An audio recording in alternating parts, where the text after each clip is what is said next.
Hola, ¿qué tal? Te doy la bienvenida a otra clase del curso de la crítica de la razón pura. Del episodio anterior nos quedó pendiente la introducción de esta obra. Hoy analizaremos los conceptos clave que Kant expone en esta parte de su crítica, los cuales suben un tanto su grado de abstracción. Así que vamos a ello.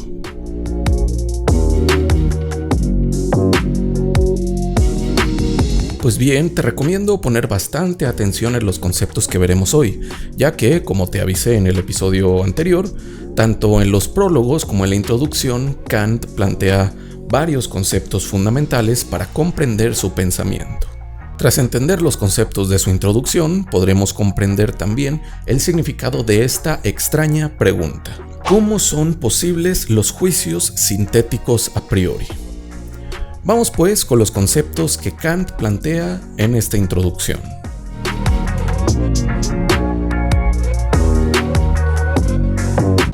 Tanto David Hume como Kant utilizan un término que es clave para comprender todo lo que vamos a estudiar en la crítica de la razón pura: el de experiencia.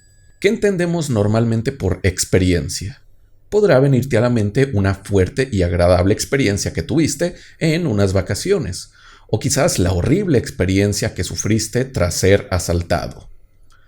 En el uso coloquial se entiende por experiencia una vivencia o suceso relevante en nuestra vida.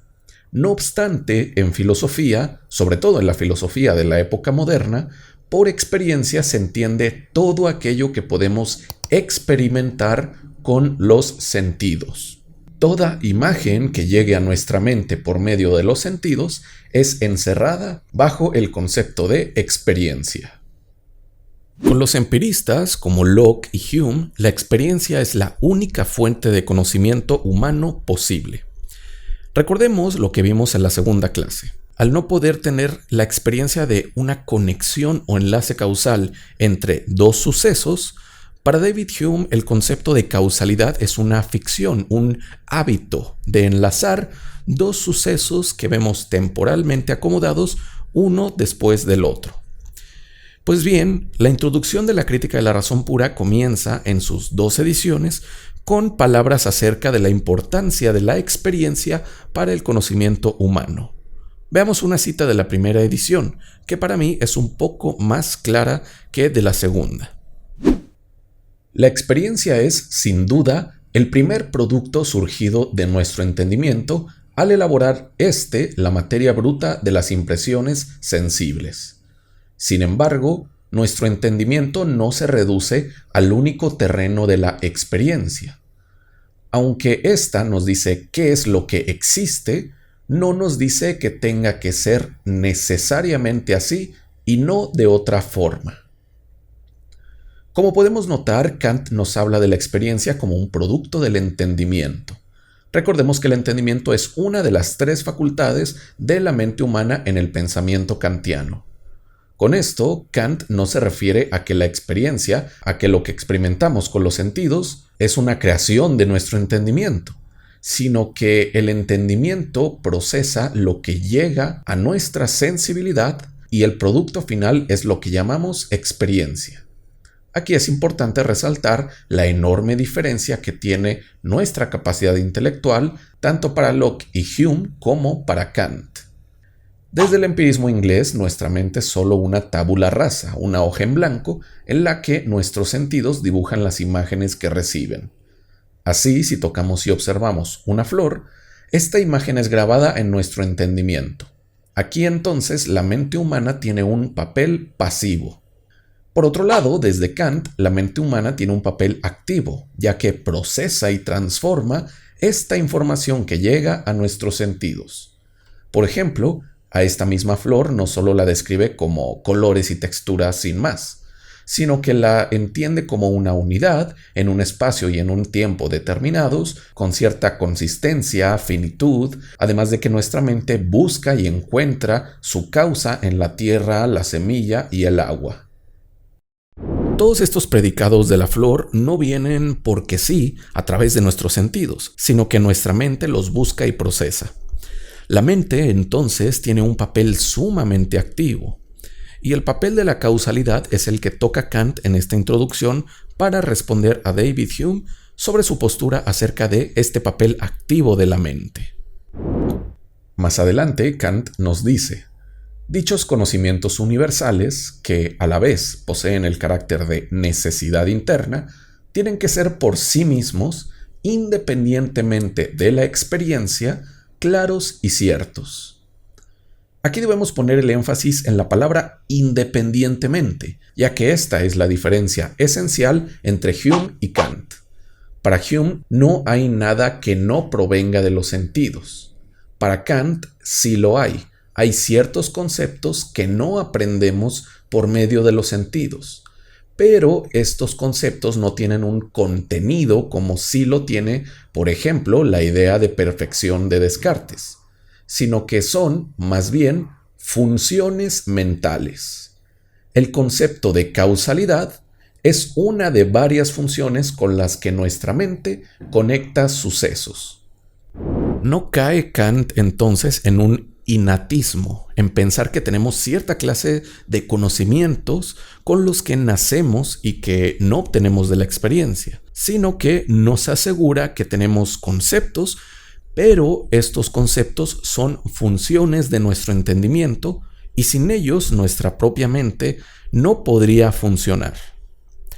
Y estos conceptos son independientes de la experiencia. Aquí es cuando podemos pasar ya a la distinción kantiana entre juicios a priori y juicios a posteriori.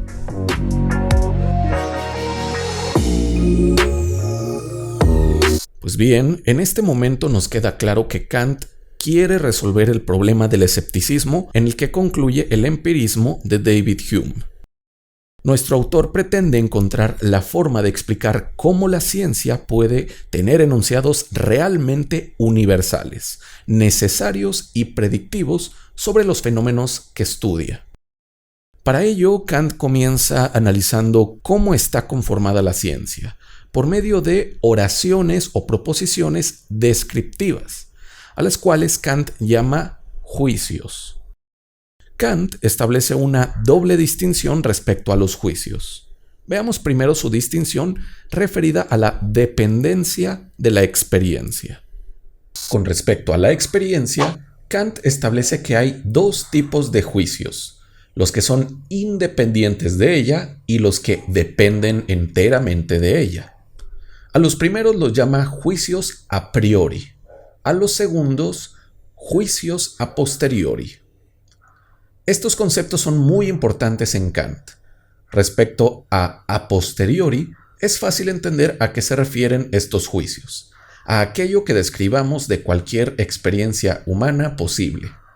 Si mi juicio dice la flor es roja, es porque depende de la experiencia que gracias a mis sentidos y a mi entendimiento puedo tener, el tocar una flor roja en un espacio y un tiempo determinados, con mi conciencia funcionando a la perfección. Ahora bien, ¿qué son los juicios a priori? ¿Qué podemos describir sin acudir a la experiencia? Bien, esto se pregunta Kant sobre nuestras facultades. Si, borrando toda experiencia de ellas, todo aquello que sea empírico, queda algo, o si, como decía John Locke, solo somos una página en blanco.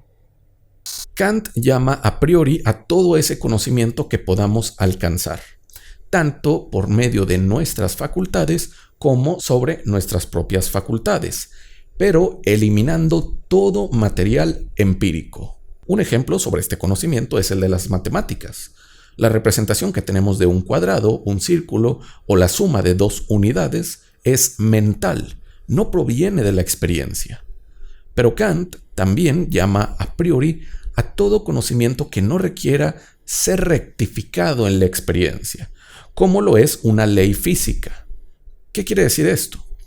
Que no necesitamos ir a la experiencia a rectificar la ley de gravitación de nuestro planeta, porque gracias al conocimiento universal y necesario que alcanzó Newton con su mecánica, sabemos que todo objeto pasado, presente y futuro que sea arrojado al suelo en nuestro planeta caerá a 10 metros sobre segundo al cuadrado.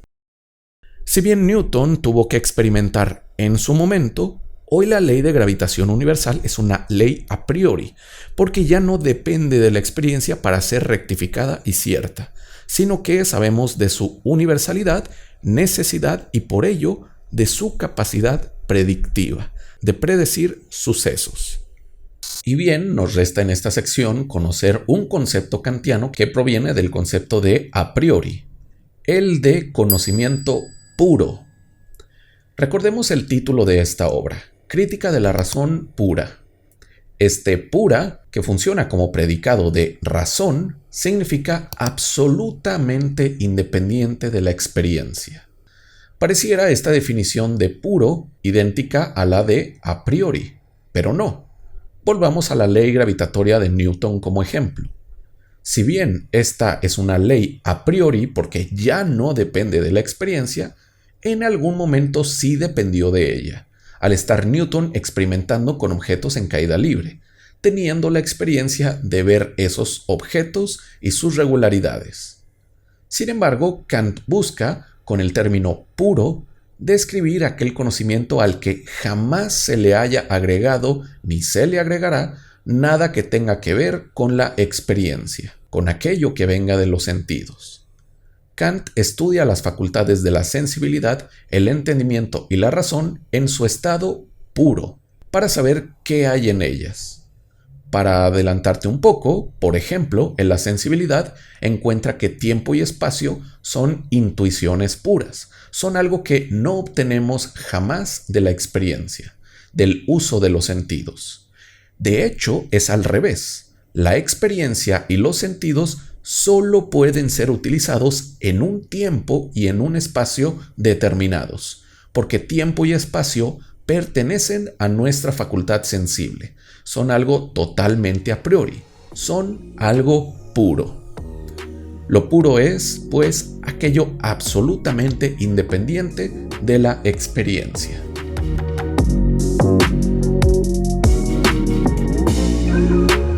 Pasemos ahora a la segunda distinción que hace Kant, la distinción entre juicios analíticos y juicios sintéticos, una distinción que encontramos ya esbozada en el pensamiento de Leibniz.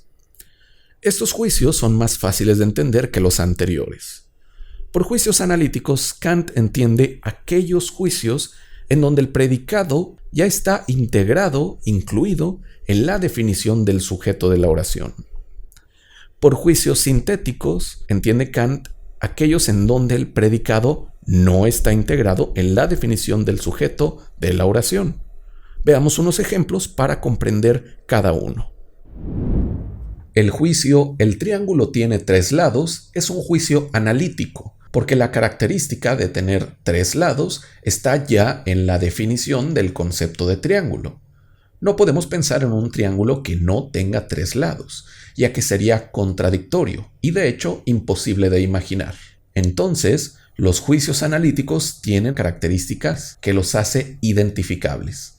El que el predicado esté ya integrado en la definición del concepto del sujeto, como los 3 lados están ya integrados en la definición de triángulo.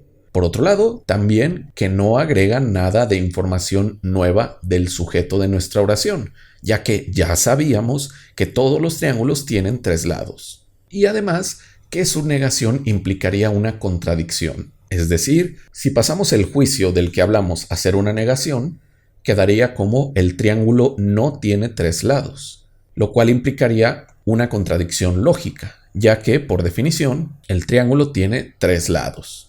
Otros juicios analíticos de ejemplo podrían ser: el cuadrado tiene 4 lados, la materia es impenetrable o un balón de soccer es esférico. Bien, ahora vayamos a un juicio sintético. El juicio sintético se define y caracteriza como lo contrario al analítico, es decir, el predicado de la oración no se encuentra en la definición del sujeto. Un ejemplo de juicio sintético es el de "mi perro es de color café". Este juicio es sintético porque el color café no se encuentra en la definición de perro, ya que hay perros grises, blancos, negros o con muchos colores. Por ello, este y todos los juicios sintéticos tienen las siguientes características. En primer lugar, como dijimos, el de que su predicado no está en la definición del sujeto, en la definición de perro en este caso. En segundo, que nos ofrecen nueva información, en este caso, que mi perro tiene un color en particular, el café. Y por último, que su negación no implica contradicción, ya que si yo digo que un perro no es café, esto puede ser perfectamente lógico e imaginable. Es posible encontrar perros que no sean cafés, sino de otros colores. Muy bien, ya tenemos la definición de juicios a priori, juicios a posteriori, juicios analíticos y juicios sintéticos. ¿De qué sirve entender estas clases de juicios? Vamos a ver su relevancia en el siguiente punto, en los juicios que, para Kant, son los que busca la ciencia. Más concretamente, la ciencia experimental. Los juicios sintéticos a priori.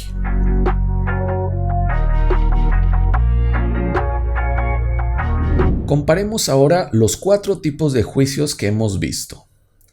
Si los observamos en una tabla, podemos distinguirlos por forma y por contenido.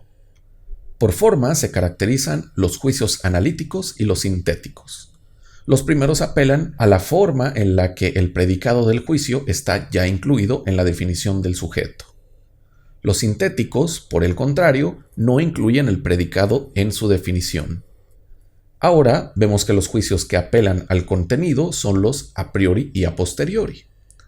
Los a posteriori apelan a la dependencia del contenido de la experiencia, mientras que los a priori se caracterizan por no necesitar de ella, de la experiencia.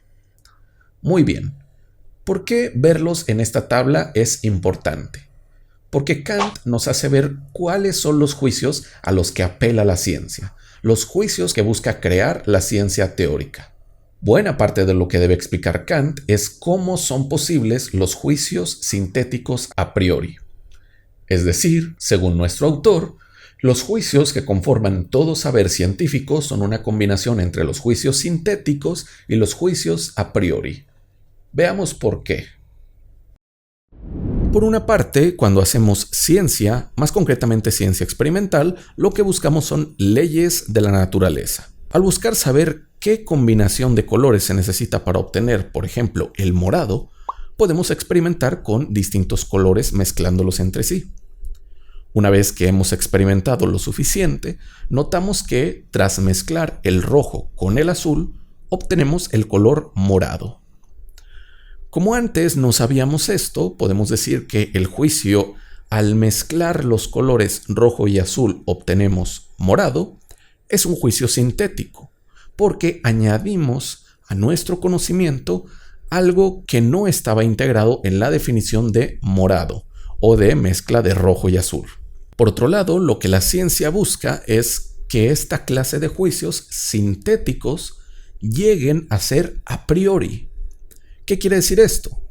Que no necesitemos más de la experiencia de experimentar con colores, de mezclarlos en este caso, para obtener la certeza de que siempre que mezclemos azul con rojo, obtendremos el color morado. Los juicios sintéticos a priori son aquellos que suman un conocimiento que no teníamos acerca del sujeto del juicio o del objeto que estamos estudiando, pero que alcanzan esa independencia de la experiencia. Y junto a ello, alcanzan a ser predictivos por ser universales y necesarios. Sabemos así, tras mezclar colores, que siempre que mezclemos azul y rojo, obtendremos siempre morado. Pues bien, regresando a las grandes secciones de la crítica de la razón pura que vimos en el episodio pasado, pero conociendo ya estos juicios tan técnicos en Kant, lo que nuestro autor se dispone a responder es lo siguiente. En la estética trascendental, Kant busca responder cómo son posibles los juicios sintéticos a priori en la matemática. La respuesta a cómo son posibles en la geometría la encontrará en el examen de la noción de espacio, mientras que en la aritmética lo encontrará en el examen del tiempo. Luego, Kant busca responder en la segunda gran sección, en su analítica trascendental, cómo son posibles los juicios sintéticos a priori en la física. La respuesta la va a obtener sumando los resultados que obtuvo de examinar tiempo y espacio junto a unos conceptos que, para Kant, existen de forma pura en el entendimiento, las categorías. Y por último, en la dialéctica trascendental, Kant responderá si son o no posibles los juicios sintéticos a priori en la metafísica, sobre los saberes de Dios, de la inmortalidad del alma y de los límites del universo. Como dijimos, para Kant es un hecho que son posibles los juicios sintéticos a priori en la matemática y en la física, pero no está así de seguro respecto a la metafísica. Y bien, ya tenemos un considerable número de conceptos técnicos de la filosofía kantiana que nos permitirá ir poco a poco entendiendo las grandes secciones de la crítica de la razón pura. Pero todavía nos queda un buen tramo por delante, aunque debo decirte que entre más se hacen complejas las cosas en esta obra, más interesante le parece al lector las respuestas que nos ofrece Kant, o al menos así fue para mí. Para finalizar este video, pasemos a un último concepto kantiano, el nombre de su filosofía: idealismo trascendental.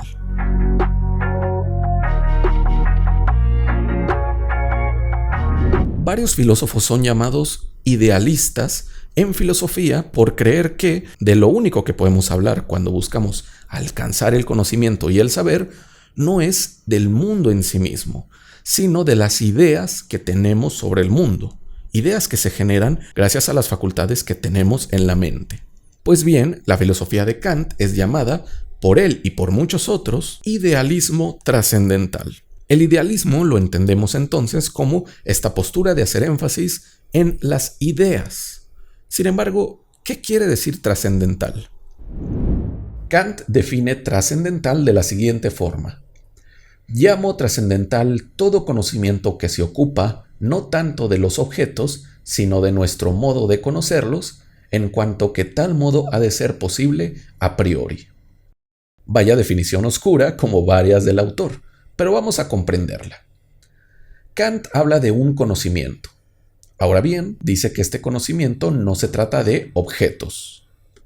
Al decir esto, Kant se refiere a que su estudio no habla de objetos del conocimiento como lo son los fenómenos físicos para la ciencia física o los números para la aritmética.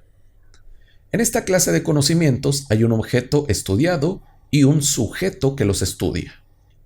Esta relación es clásica en epistemología moderna, la relación sujeto-objeto. Pues bien, el sujeto, al querer conocer a su objeto, por ejemplo, la caída de los cuerpos en el planeta Tierra, utiliza sus facultades para estudiar la velocidad con la que caen los objetos, su peso, su masa, etc. Pues bien, nos dice Kant que su estudio en la crítica de la razón pura no se dedica a estos objetos, sino a nuestro modo de conocerlos. Es decir, qué procesos, funciones y conceptos hay en nuestra mente y en nuestras facultades para que sea posible nuestro conocimiento sobre estos objetos sobre los que hacemos ciencia. Con eso se refiere al hablar del modo en el que conocemos a los objetos. Kant estudia los modos y las formas con las que nuestra sensibilidad, nuestro entendimiento y nuestra razón estudian al objeto.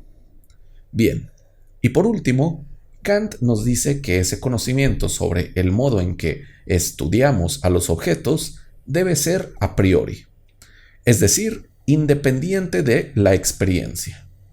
Kant estudia el modo a priori que hay en nuestra mente y que no obtuvimos mediante la experiencia, sino que para tener cualquier experiencia posible requerimos precisamente de estos modos a priori. ¿Qué encuentra Kant en la mente humana que sea independiente de la experiencia y que, de hecho, la haga posible? Lo veremos a partir de la siguiente clase. Basta ahora con entender su idealismo trascendental. El idealismo trascendental de Kant es el conjunto de estudios, exámenes y conocimientos no sobre el mundo, sino sobre nuestra manera de conocer al mundo. Y por ello, esta manera, estos mecanismos de nuestra mente y estos conceptos que ella tiene deben ser diferentes al mundo, deben ser independientes de él.